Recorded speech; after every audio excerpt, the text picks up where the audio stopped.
What's going on, everybody? So I've been getting this question a lot lately, and they've said, Enable, we saw Call of Duty's going 4v4, man. What are your plans for the future? Are you going to try and switch back to Halo and compete in Halo professionally?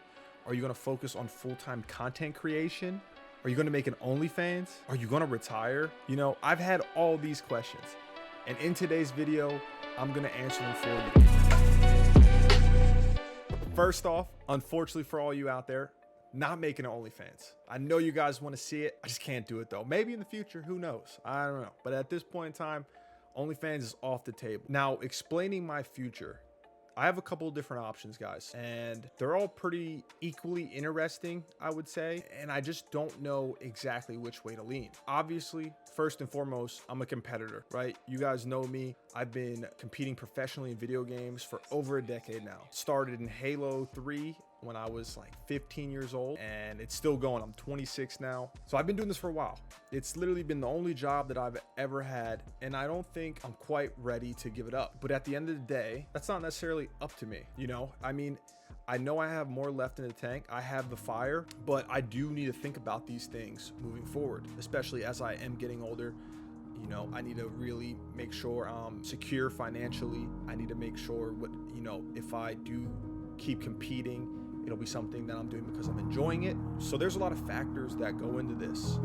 And I basically weighed my options, and I think I'm going to retire from professional Call of Duty. No, I'm just kidding. Got him!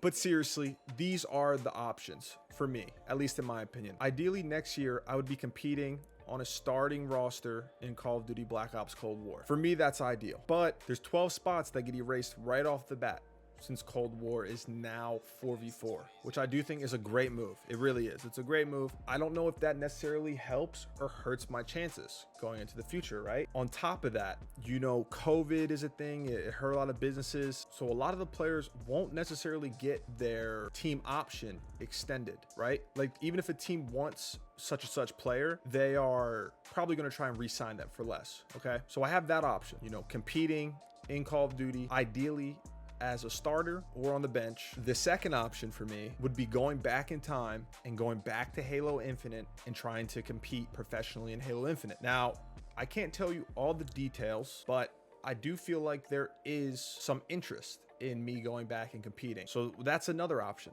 I've been out of Halo for a long time now. You know, I've competed professionally in COD longer than I have in Halo at this point, which is wild to me, because as I was growing up, Halo was everything. That was it. So that's on the table.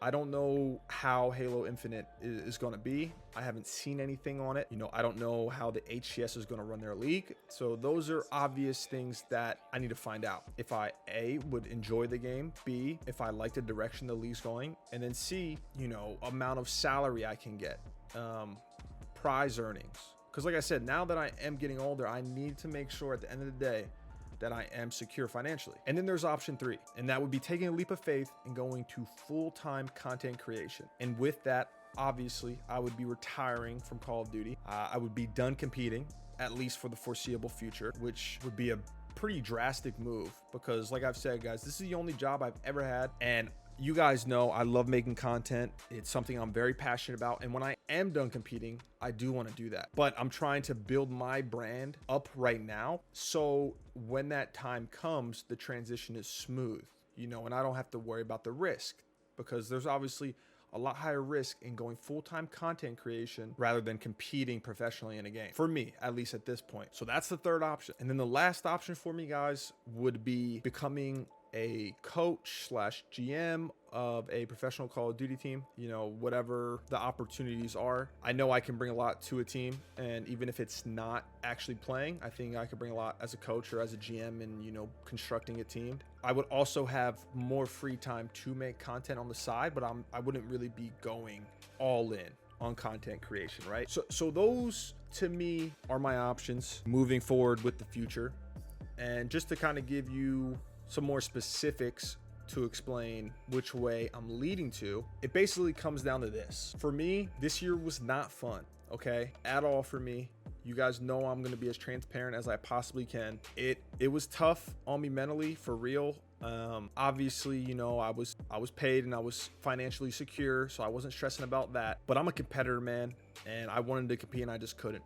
I felt like I was in a real bad situation, and it took a toll on me, for sure. It took me a little bit to kind of reset mentally. As much as I want to compete, I would need to be in the right position. I don't want to do something like I did this year, especially say financially, it doesn't make sense. I've done well for myself, and it's just not all about money. You know, I want to be happy. I want to feel good with my environment, my surroundings. That's the most important thing to me. And who knows, say I have an offer to where I can, you know, be a content creator for a team, an organization, and they offer me $150,000 or whatever the case may be. You know, I think I would happily take a step down and retire from professional Call of Duty and do that because it is something I'm passionate about. You don't have the stress. A lot of the people don't see what goes on behind the scenes competitively, and it can take a toll on you. Know, it can be very stressful. What we do as professional Call of Duty players, guys, when we're in season, it is very stressful at times if things aren't going your way. I just need to find the correct balance. That's the most important thing on my mind right now.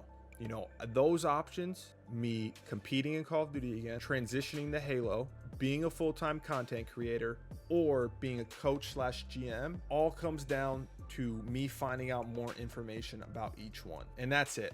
Financially, emotionally, I just need to find out what will suit me the best. So I'm definitely not making this video right now saying I'm retiring in case CJ decides to put that in the video. And I think I'm going to retire from professional Call of Duty.